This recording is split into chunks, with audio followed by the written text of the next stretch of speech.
Egypt has reaffirmed its call to end the war in Gaza and resume peace talks. In a statement, Egypt's foreign ministry condemned reports in Israeli media on a so-called Greater Israel, warning of its destabilizing implications and calling for clarifications. Cairo said the rhetoric rejects peace, escalates tensions, and contradicts the aspirations of regional and international actors seeking stability. Egypt reaffirmed that peace can only be achieved through renewed negotiations and an end to the war in Gaza, leading to a Palestinian state on the June 4, 1967 borders with East Jerusalem as its capital, in line with the two-state solution and international resolutions.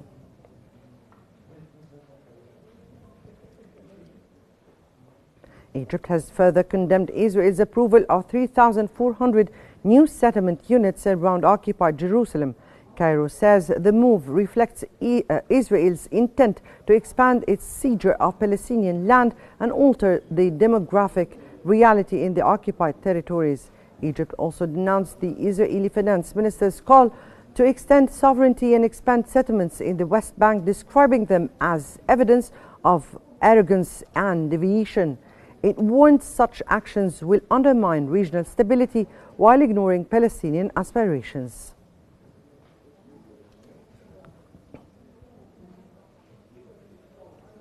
Humanitarian aid trucks entered the Gaza Strip for Palestinians through the sub-gate of the Rafah land ports, distant for the Kerm Abu Salem crossing in the southeast of the Strip.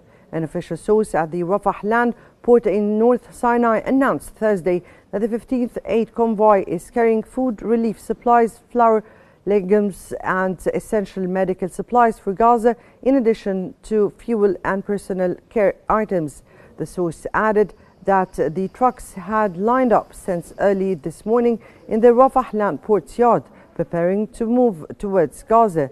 This convoy is part of the Zad al-Izzah from Egypt to Gaza initiative, reinforcing Egypt's continuous efforts to provide relief and alleviate the humanitarian crisis affecting over 2 million Palestinians due to the ongoing war.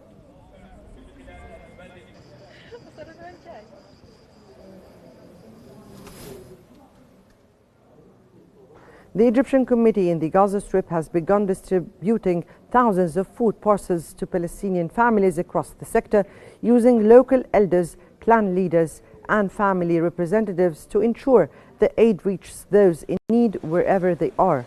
The committee commenced its aid distribution operations today. In this context, Sheikh Ha'il Abu al-Hussein, representative of Gaza's tribes and clan leaders, expressed his gratitude and appreciation to President Abdel Fattah al-Sisi and the Egyptian people for their continuous support of the Palestinian cause on all fronts. He affirmed that Egypt has never abandoned the Palestinian people and has always been a steadfast protector of the Palestinian cause.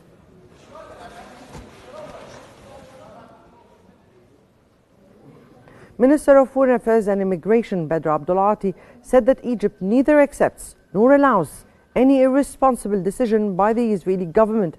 He added in televised statements that Egypt's stance is clear, said that Egypt is exerting its utmost effort. He added that Egypt has the full potential, if there is good faith on the part of the Israeli side and the Palestinian side, represented by Hamas, to reach a deal that would halt the war and the ongoing systematic starvation campaign against the Gaza Strip.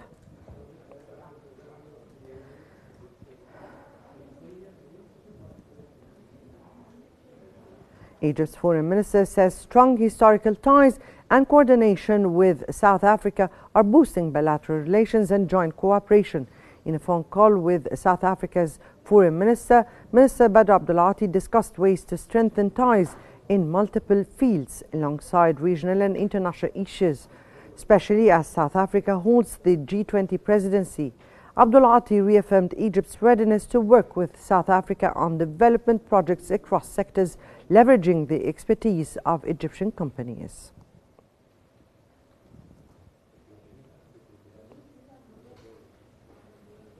Egypt is intensifying talks with various parties to resolve disputes and reach a truce. that could end the war in Gaza. Al-Qahira News reports Egypt is stepping up communications to bridge disagreements and secure a ceasefire in Gaza. A Hamas delegation in Cairo has praised Egypt's efforts in delivering aid and pursuing a truce. The channel says meetings between the delegation and Egyptian officials are still underway.